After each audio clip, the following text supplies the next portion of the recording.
was studying in like a day. It was very fun. It was very fun. But no, we went on a great trip. But so this morning we're talking about the last several laws from 8 to 15. So we'll go ahead and get started. The first law I want to talk about this morning. Also, I hope everyone's having a good morning. Is everyone having a good morning? Hallelujah. Awesome. Amen. Hallelujah. Praise Jesus, right? The first law I want to talk about is the law of pain. This was law 8 in the book. It says that good management of bad experience leads to great growth. I put down a couple of things to make sure that this is just something that was key to this law, so you just as the overview for better understanding. Put down everyone has bad experiences, and of course no one likes them. This is one of the key things that in this law that was stated was that no one's going to like the experiences when they're bad, of course. But Cheryl McGinnis says, as unfair, unreasonable, and impossible as it seems, we still have work to do after a tragedy occurs. We still have roles to fill. We still have responsibilities to family and others. The stuff of life may pause for a while, but it does not stop. Fair or not, that is reality. That was one of the bigger things I really thought was very good for this law, was because of how distinct she was on the fact of how unfair things are. But it doesn't matter. Bad experiences, of course, we're not going to like them. It's not going to be something we want to go through. But there are all types of different pain that we do experience. We learn pain through inexperience, incompetence. We learn pain through disappointment, conflict, through changes, sometimes hard decisions. We learn pain through relationships, and there's much more. All these things are things that we go through that cause pain in our lives. But like she stated, even though things are unfair and impossible, we have to still work through them regardless of the outcome.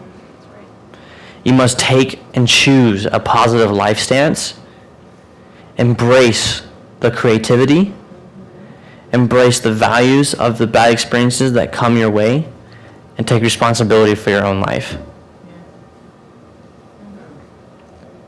So make sure you take a positive life stance, even through pain.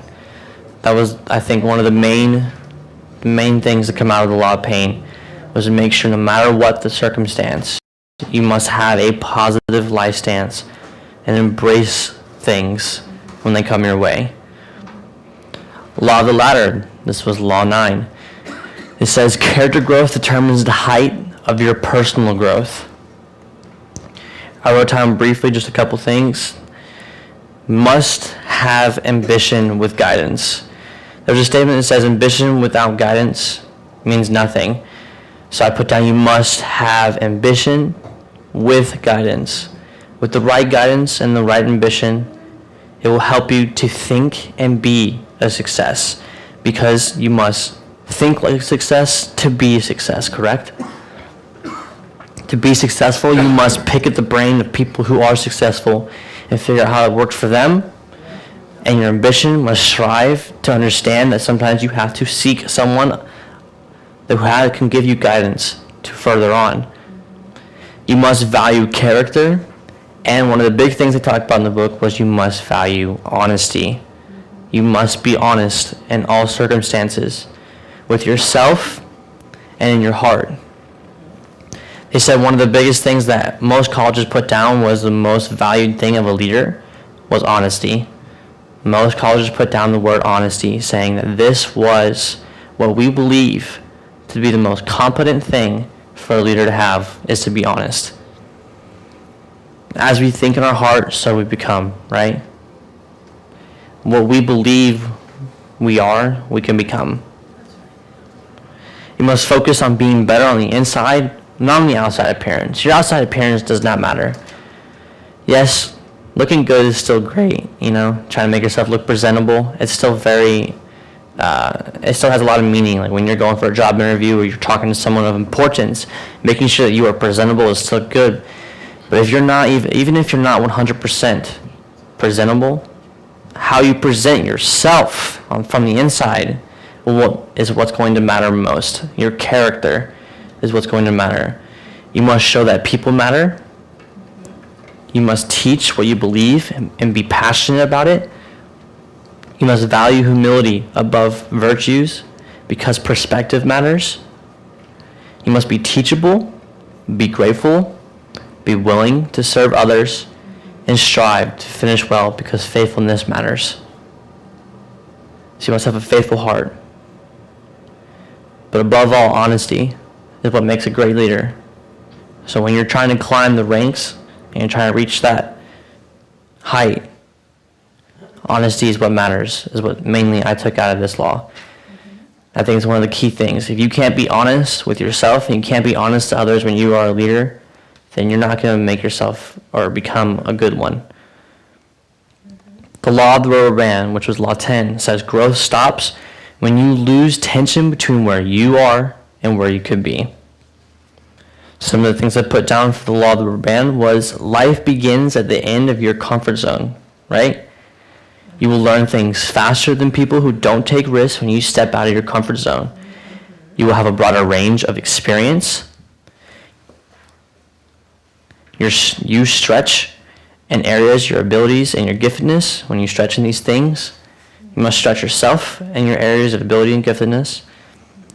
Stretching the areas of your strength will also challenge you. And stretching in the area of your weakness will intimidate you.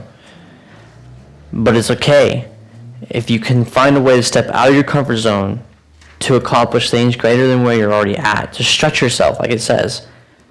Even in weakness, if it will intimidate you, it's fine. You can do it. Don't be afraid of the weaknesses that you have. Embrace the strengths instead. Because remember, when you stretch yourself, your experience will broaden. You will learn more. Much, much more. Few people want to stretch. Very few people are trying or willing to stretch. You have to remember that. So don't settle for everyone else's version of the status quo. You don't have to be like everyone else. Be the best you can possibly be and stretch yourself to be greater. Start from within, though, when you stretch. If you start from within, you can figure out how you need to stretch and what you need to do. Stretching will require change. A lot of people think change is bad. They're like, no, I'm already good where I'm at. I don't think I need to change that much or value this or value that. And I've tried to explain sometimes to some people who end up asking me that question, like why change? Change is for the better, unless you change in a sense that has nothing to do with you. If you're not changing within yourself to be greater, and you're just changing some other things because other people tell you need to change it, it's not going to help you sometimes. So you must find within how to stretch yourself to make a better change in your life. You must set yourself apart from others.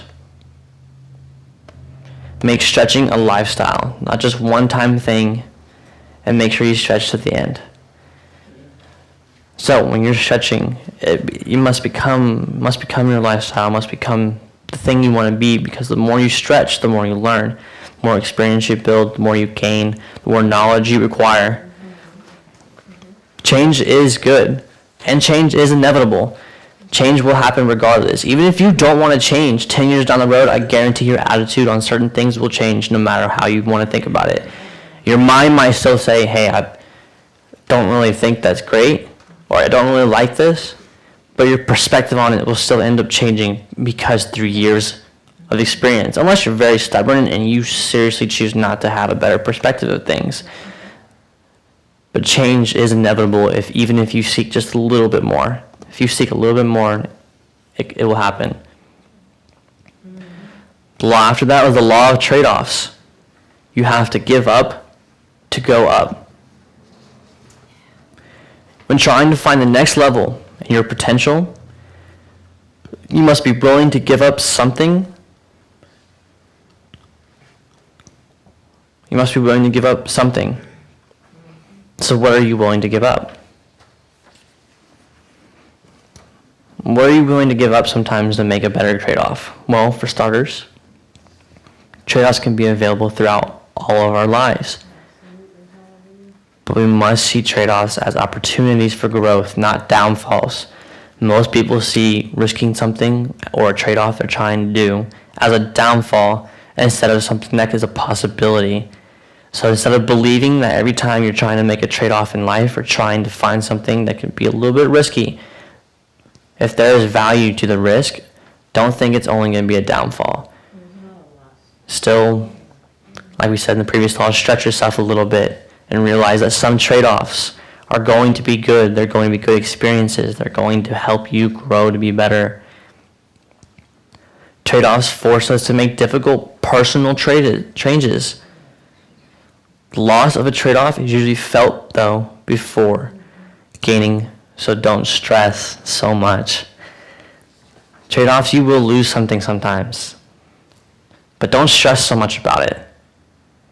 If you stress about changes that come in your life, about things you have to trade off, about risks you have to take, it won't help you to make a personal change properly. It will only help you to make it feel like it's more of a burden than something that is uplifting.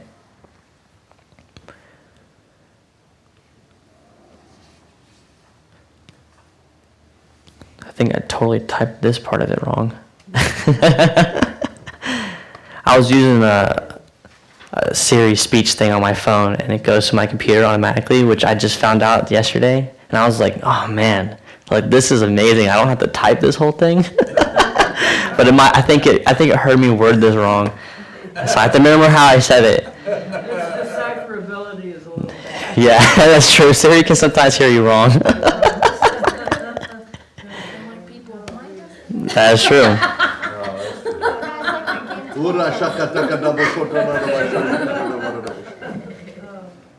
Jesus. Okay, I remember what this is. If for some reason it said straight, and then it somehow got a different word out of it that I didn't say. But I was trying to put down most trade-offs. It said most straight something.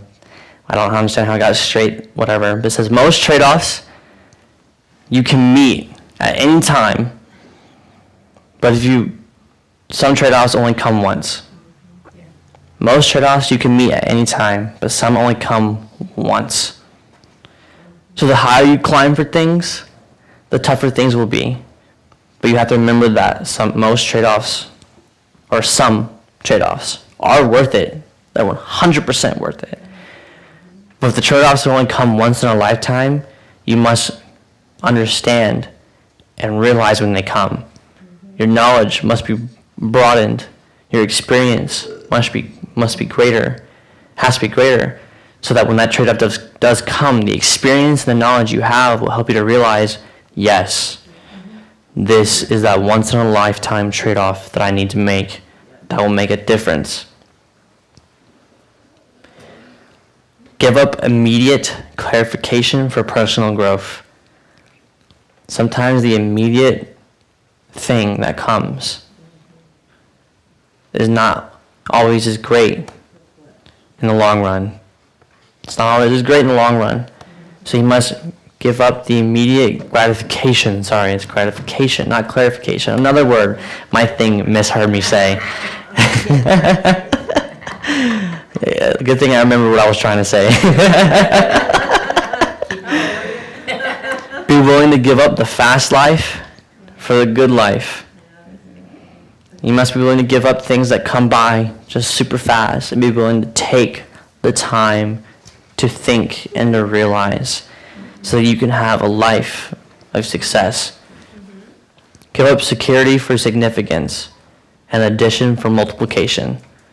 And what these both mean is to give up your comfort zone, to take risk for something of more significance, and to give up just getting a couple, just a little bit, and getting something that is much more.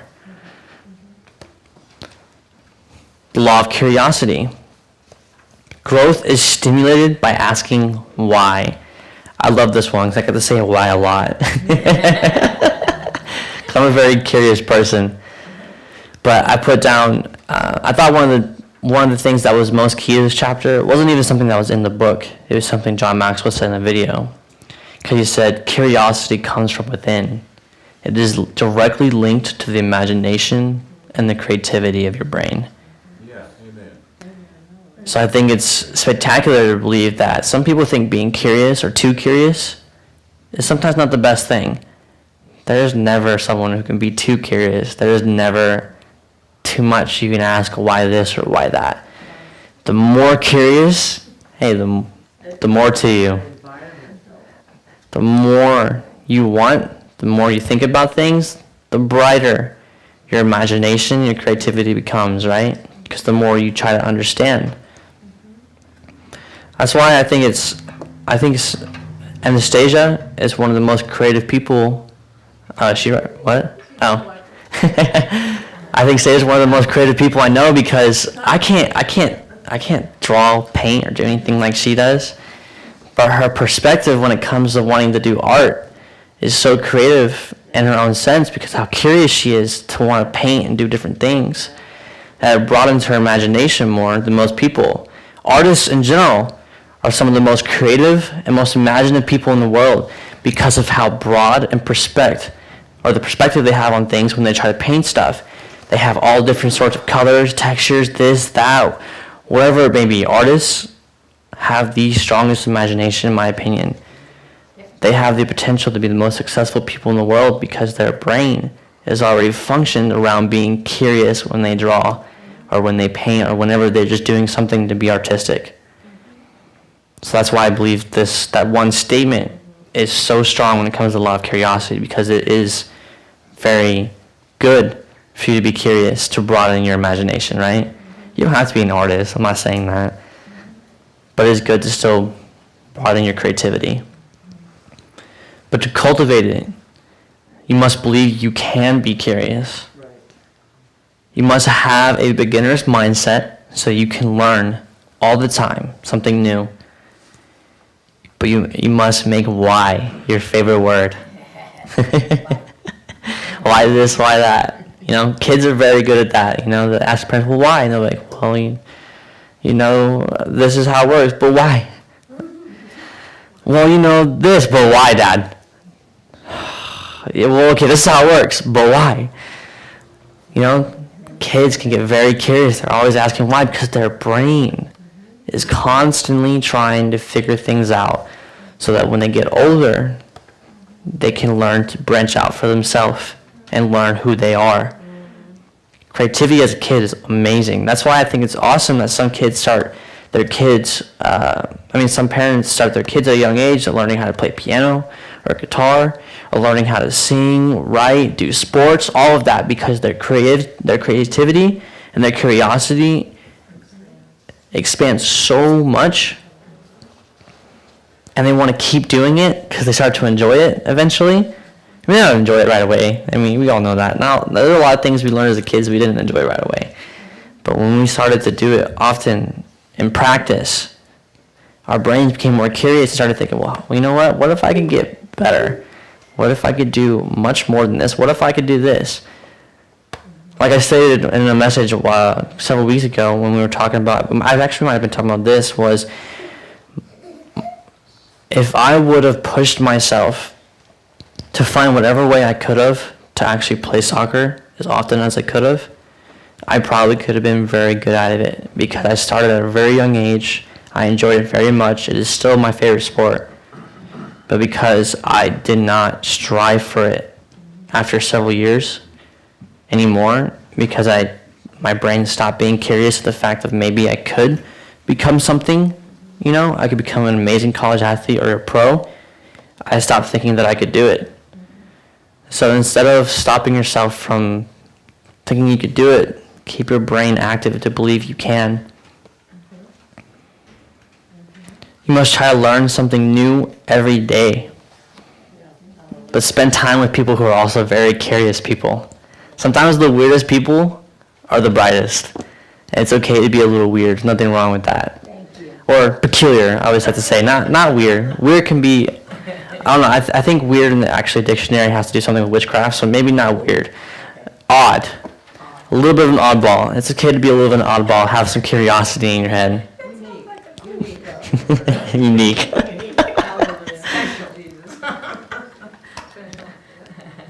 Partake in the fruit of failure often and understand why. When there are times you are not doing so well and you do fail at some things, it's okay. Just ask why. Just try to move on. Ask, hey, why didn't it work? Okay, let's try something different. Stop looking for only the right answer. Instead, ask how things can be done better. Even if there's only one direction, still try to broaden your perspective to find more to it. Excuse me. Get over yourself. You're going to look silly. It's not that big a deal. You don't have to worry about it. But get over yourself. So what? You may be the oddball in the room. You may not seem like you're the brightest to everyone else. Everyone kind of thinks you're a little peculiar. Doesn't matter. Just get over it. Don't worry about how other people think about you, what they say, or what they're trying to say. You have no reason to worry about it. You must be the person who is outside the box. If you have an out-of-the-box type of thinking, it will broaden your creativity. Thomas Edison says, there ain't no rules around here. You're trying to accomplish something. So remember, ask yourself, how can I do this? Not can I. If you ask yourself, how can you do, and not can I do it, your perspective will be broadened, and that will apply to you. You don't have to believe there's no rules to your curiosity. You can be as curious as you want to be. No one controls your brain. So you have to remember, let your mind broaden, learn, experience something different, and enjoy your life. Don't let life rule you. Don't let things come around you and make your life more miserable because you decided that you don't want to branch your knowledge to learn more, to enjoy more. Never put limits on your curiosity. Make sure that you are always learning. There's always something to learn. Like I said, try to learn something new every day. There's always something to learn from every day. The law of modeling. It's hard to improve when you have no one but yourself to follow. If you can only grow as much as you can, then what now? Will I put down search answers for someone ahead of you then? If you can only grow as much as you can, find someone who's above you. Find someone who's further than you are. Ask them questions. Figure things out. Ask them, okay, how can I take the next step? But make sure the person that you are trying to follow or trying to ask these questions is a worthy example. They are available. They have proven experience. They possess wisdom to help you. They provide a proper friendship with you. They support you. And they make a difference in others' lives also, not just yours.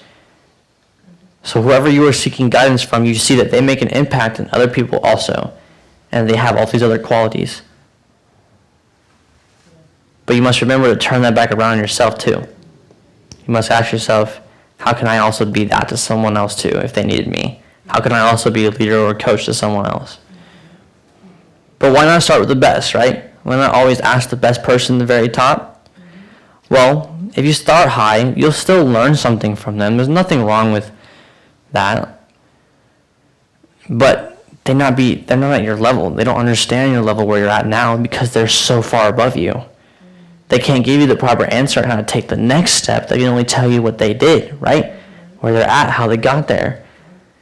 You must start with someone who has recently dealt with the issues already before you, who was only a little bit above you, not that much farther up high, so that when you are trying to get past this certain thing, even though if you ask the person at the top how to do certain stuff, or you ask them questions, and they can help you, they haven't dealt with that situation where you're at because they're no longer there. So you must ask someone who has recently been through the same experiences you're going through to have better advice on how to get through the experiences now. It may not be as valuable sometimes as you want it to be, but it's okay. You must always ask someone who you still can believe can help you to get a little bit above, a little bit further. It is good to ask questions. The law of modeling does state that everyone needs a coach. So if everyone needs a coach, then look for someone who can be a mentor and a model to you, to set when you have questions that you can't answer. You can ask them, and they will hopefully be helpful. They can hopefully be helpful to you. But that's why it comes to narrowing down who should you ask, who should be a mentor, who should be a coach to you, who should you follow. Because if you follow the wrong person, the questions you ask them, they're not going to be as helpful to you as you were hoping. They must have all the characteristics you want. You must make sure that they can be an example and they can be available. They can help. They have the wisdom to help. That they're able to provide friendship with you, so it's not just a partnership. It is a legitimate friendship between you and him, and they care. Your mentor must care for you. If your mentor does not care, they will not help. They will not have the proper help for you. The law of expansion says growth always increases your capacity. I put down stop thinking more work and start thinking of what works. Stop thinking can I and start thinking how can I. Stop thinking one door and start thinking many doors. I've already said it many times, you're broadening your perspective. If you broaden your perspective, your experience and your knowledge also broadens, you know. Your mind becomes more bright, more experienced, smarter. So don't think about what is the only thing where you can get more to do. You must think about, okay, well, what can I do more, but what is also working? The perspective of when you say, can I do this, was a very hated concept when I was doing mixed martial arts for a while, or Taekwondo, when I was younger. When my instructor said, if I ever asked, I don't know if I can, or can I do it, he'd be like, well, can you? That's like saying, that's why I love some teachers that were very sarcastic sometimes. You'd be like, yo, hey teacher, can I go to the bathroom? And they'll look at you and be like, well, can you go to the bathroom? And then you kind of get like a little laugh out of it, and they kind of laugh at you briefly when you say something like that. But even that small little thing still has some meaning behind it, because if you say, can I, and someone says, well, can you? You must change it. You must start thinking, well, if you're going to say, can I, or if I'm going to say, can I, and you say, can you, I'm going to say, how can I? How can I do it then? What can I do to do something more? Open your doors and just be broad about it. Learn more. And remember, everything can look like a failure when it's at the middle, though. But it's nothing to worry about. It's not something you should worry. If you're stuck in the middle, don't over-worry too much. Oliver Wendell Holmes says, man's mind, once stretched by a new idea, never regains its original dimensions. So if your brain is being stretched, you'll never be the same. If you let your brain stretch, you'll never be the same. It will want more. When you realize that you got more out of something, your brain will start to realize, you know, if I could get more out of this, what more can I do? Stop doing only the things you've done and start doing the things you could and should do. Amen. Stop doing what was expected of you and start doing more than is expected. Stop doing what was expected of you and start doing more than is expected. And this thing really, I should have done like a punctuation check. Yeah, dude, I literally had, I guess Siri misspelled a lot, and I just didn't double check it. I was just saying it and going, you know, like I was just like, I'm getting this done, I'm putting it down. You know, it was important. I was just trying to get it done. Oh yeah. Stop doing important things occasionally and start doing the important things daily. Remember we talked about this, when you start realizing that there are things that are more important throughout your day and you start doing them more often, the things that are most important in your life get done faster, easier, the right way because you realize you're doing it more. If you hold off on those things, though, and those important things don't get done that day when they're supposed to get done, you'll procrastinate it for so long that it's going to be a bad habit for you. It'll be a bad habit. And so then you end up making that your habit so that when things that do come that are even more important than that, and you definitely need to get those things done, you end up procrastinating that again. You build mountains that way. It shows your inexperience when it comes to things. You don't want to be inexperienced when it comes to important things, right? When things are important in your life, if you don't have the experience to deal with it, or you're not getting it done, or you're not making it the more important thing daily and trying to get those important things done, it shows your inexperience. So instead of showing that you can't do it, why don't you just do it? Even if you don't do it right, just do it. Because you'll learn from the mistake of doing it the first time when you're trying to get it done. So then you'll figure out how it works after that. And you'll ask the question of why, right? Why did it fail? Why did it not work? And then you'll say, okay, how can I make it work? How can I do something different with it? Remember, there's nothing in your past that determines your future.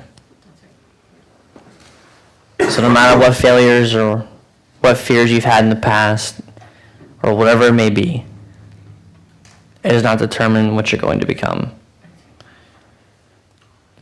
Past experiences, yes, they have something to do with what happens today, but what you do today is what determines your future more than what you did yesterday, or what you did the day before that, or the week before, months before, or years before that. What you decide to do every day determines what you're going to do the next day. Your capacity must go further than your expectation, and you must remember that there should be no limit to how much of an impact and what your capacity could do. Never limit yourself to something small or even big. Even at a big value, don't limit yourself to just that one thing. Never set limits. The moment you have set limits, your mind will set a limit too, and your heart will set the limit also. Whatever your heart and mind believe you can do it. If you have set no limits on your life, you can do it. But the moment you set a limit, you have hindered yourself to where you believe you are done growing. Don't make yourself believe you are done growing. Break your capacity. Break your limit. Believe you can do more than what you've already done. Believe you can learn more than what you've already learned. Law of contribution. Contribution. Growing yourself enables you to grow others. So the final chapter is mainly talking about learning and taking all these things and making sure that you could help grow others. Benjamin Franklin says, I would rather have it said he lived usefully than he died rich. I think that's really cool. I would love to be more useful to people. I would love to be able to make a difference, to be an impact, to be a leader, to show that I care, to show people that I am there, than to be a selfish, rich piece of turd who lives in his mansion and thinks that just because he has all this money, he can do whatever he wants. And when people see what he does, they all look at him thinking, well, that guy clearly got his money handed to him on a silver platter because he doesn't care about people.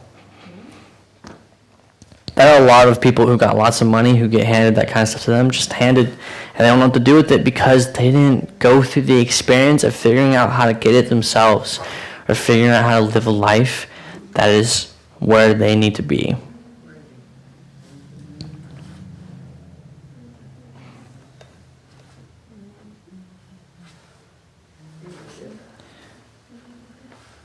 I think did I pass it? No, I didn't. Huh? Oh, I'm not on a page. He's probably in 240, 250, around there somewhere.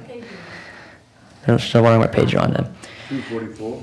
To add value to others, you cannot give what you do not have. But you must ask, what good shall I do today, and what good have I done today? What are you doing today, and what good have you done? What shall you do, and what must you do? You must be a river, not a reservoir. In order to do that, you must find someone who can encourage you the best. They must have wisdom to offer. They must inspire you to be a better person.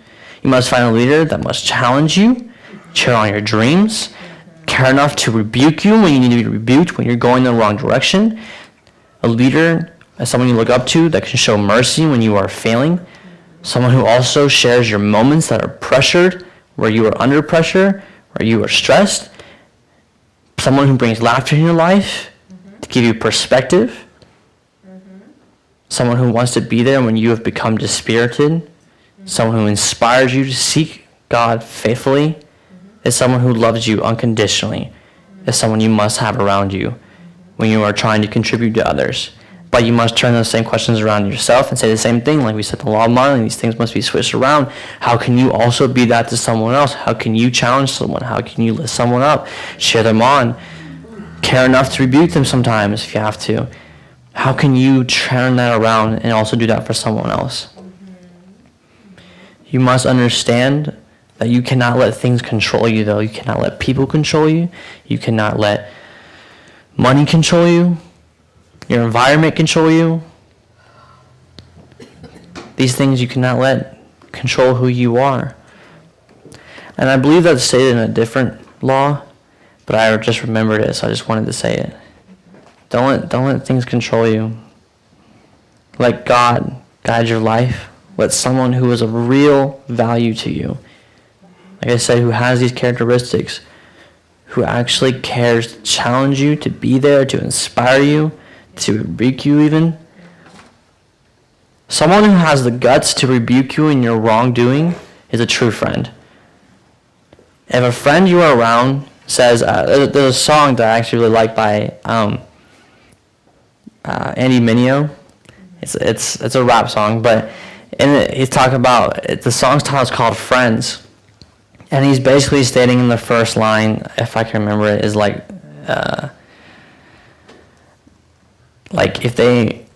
if you're wrong and they know you're wrong basically, and they say nothing about it in a sense or whatever, they aren't friends you should keep around you. He says that's not what friends do.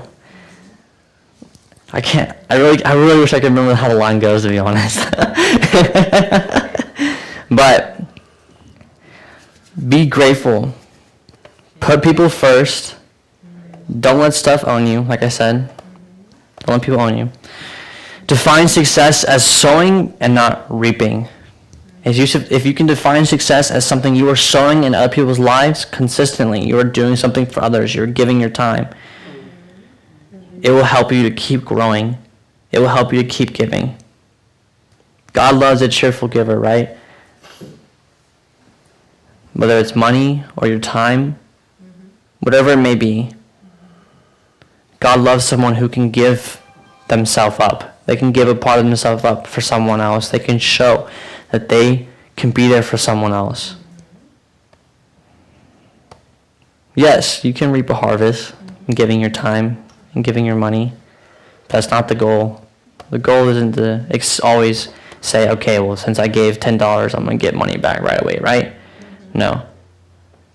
The goal of sowing into someone's lives, or sowing into people, isn't to reap something. You shouldn't have to always be like, well, since I did this for you, you owe me a favor, right?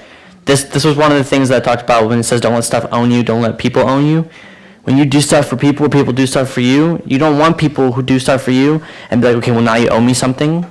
Those kind of people are the people that are going to own you in your life. They're going to be those are the type of friends you don't want around. So you want to make sure that when you give your time, you give your effort, your money, whatever it may be, your brain, you have already decided in your heart also that you are doing it so that you can grow, not so you can get something out of someone else. You're doing it so you can grow. Because a true mentor, when you give your time to listen to him, will give you something in return. A true leader, when they give their time to someone who they're teaching, doesn't have to expect something in return from the student. The student will want to do something out of the kindness of their heart anyways, because they don't need to owe you anything. You shouldn't have to give anything to anyone and expect something in return. So make sure you keep growing and you keep giving. So I'll just briefly say all the laws I went through, so you guys get it. Remember the law of pain. Good management of bad experience leads to great growth. It's okay to go through pain. It's okay to go through bad experiences. Law of the ladder, character growth determines the height of your personal growth. Make sure you have the ambition. Find the guidance. Value honesty above everything else to grow. Law of rubber band, growth stops when you lose the tension between where you are and where you could be. Step out of your comfort zone. Stretch yourself a little bit. Have some fun. Enjoy things. Understand that it's okay to stretch in areas that you're going to be challenged. The law of trade-offs. You have to give up to go up. It's okay to give up on some things to find your potential. It's okay for change to happen. Don't be afraid of change. When you are giving up something, change will happen for the better, not for the worse. Law of curiosity. Growth is stimulated by asking why. Like, well, why open a can? I'm just kidding. No, I'm just kidding. But the growth is stimulated by the question of asking why. Yeah. Curiosity will come from within, so make sure you're curious beyond belief. Do not put limits on your curiosity. Don't put limits on yourself. Be curious to always learn. Law of modeling. It's hard to improve when you have no one but yourself to follow. So instead of constantly trying to follow yourself and do what you think only you can do, find someone above you. Find someone who has proven experience. Find someone who has the knowledge to be a leader and to be an example to you. The law of expansion. Growth always increases your capacity, so never limit yourself. Never put a limiter on yourself. Always think about what more can you do, what more can happen, how much can you stretch your own mind to learn new things and to be greater than where you're already at. And then last but not least, the law of contribution. Growing yourself enables you to grow others. So remember, no matter what you do, when you are growing who you are, you can help others to grow also. Be grateful, add value, and don't give up on people. Have love and compassion for people regardless